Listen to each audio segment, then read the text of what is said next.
Hello everyone, welcome back to my YouTube channel.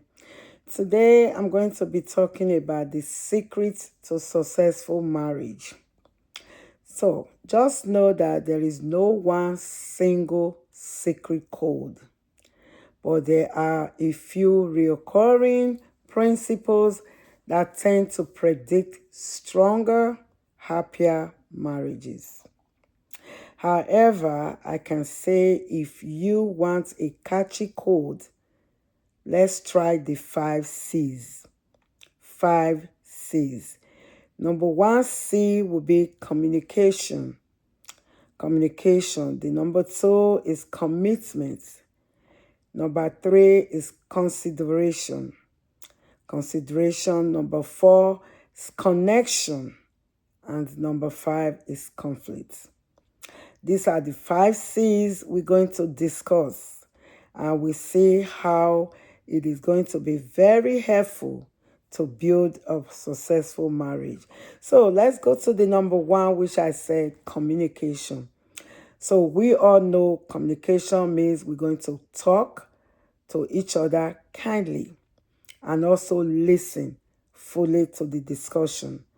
We listen because we want to hear the other person. We want to understand what they are saying. That's why we pay attention and listen attentively. If there is a problem, we want to take care of it as soon as possible. But that communication is going to come with respect. With respect. We're going to talk to each other with respect. We're going to talk in a kind manner. Even when we are angry, when we are upset, there will be no insults, no yelling, no humiliation. It's okay to disagree, but the communication is going to be in a kind format. That brings us to number two, C, which is commitment. So we know that we are now married. We want to be committed to each other, to your partner. How do you get committed? You pay attention to the person's needs. You pay attention to what they are saying.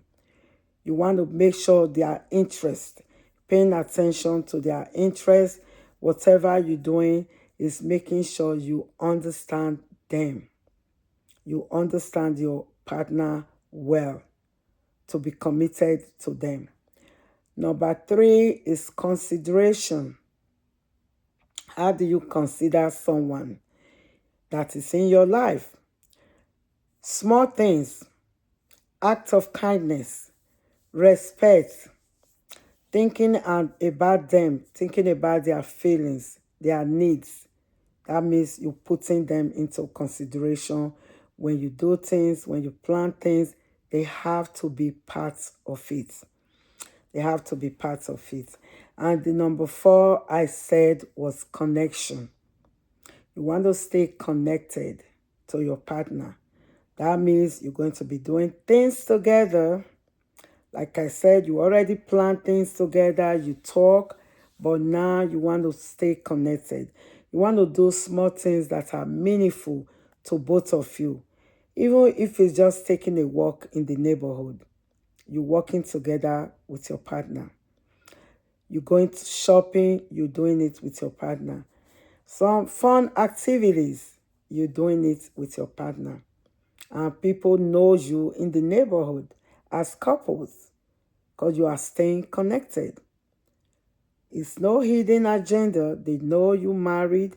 You are always together. You do things together. In fact, people will start to talk about you. Oh my goodness. This couple, they are always together.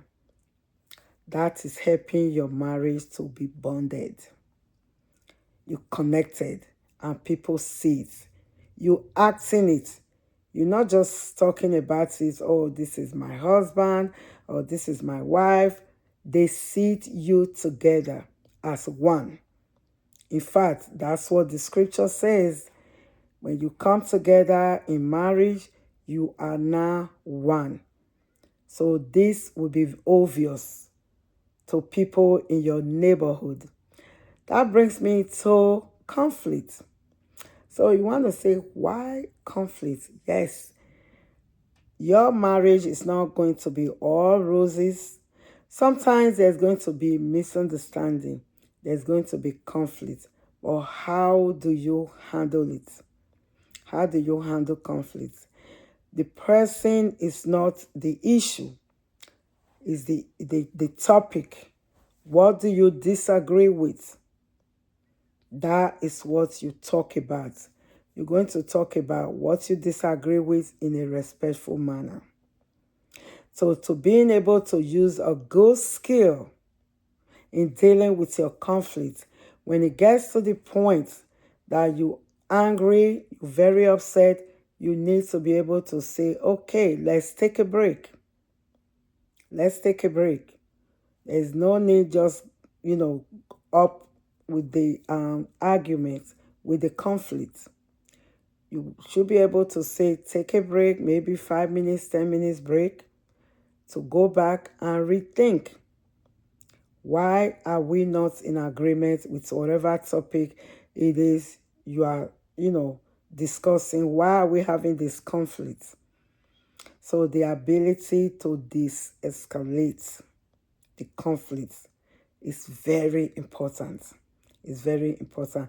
That will help a lot with the rest of what we talked about, with all the other C's. That is the most important one. That conflict skills. To have that skill to say, you know what, this cannot even bring any bad memory. We don't want to make this an issue. We're going to talk about it in an adult format, and we're going to do it with respect. We're going to do it with respect. So being able to do that and being able to think about the 5C's, how does it help build your marriage? How is that the secret to a successful marriage? Is the ability to use them wisely. Ability to use them wisely. They are always going to be there. The 5C's are always there. Communication is very important. When no one is talking, one is becoming a statue, there is a problem. So communication is just as important as everything else.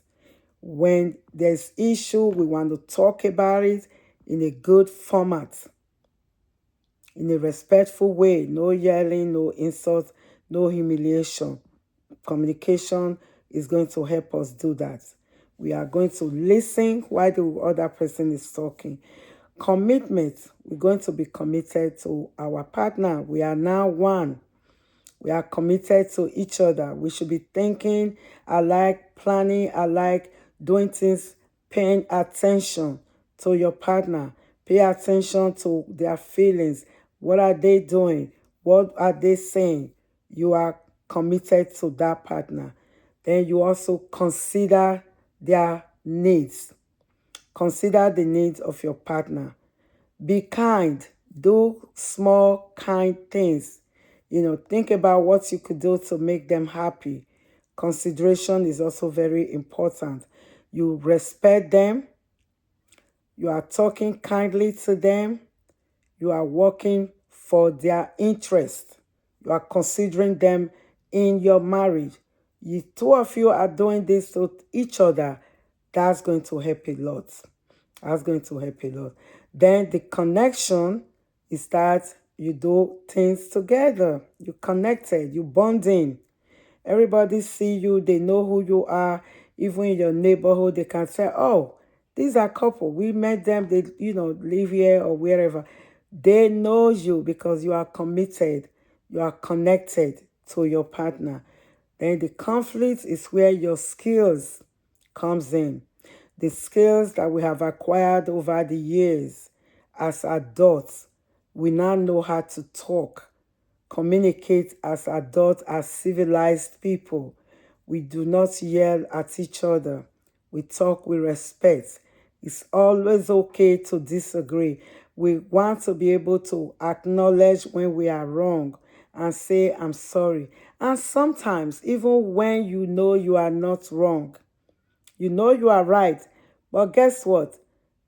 It's okay to say, I'm sorry. just for the sake of peace. Just say I'm sorry. So with that being said, please do not forget to like, share, and subscribe. I will see you in my next video.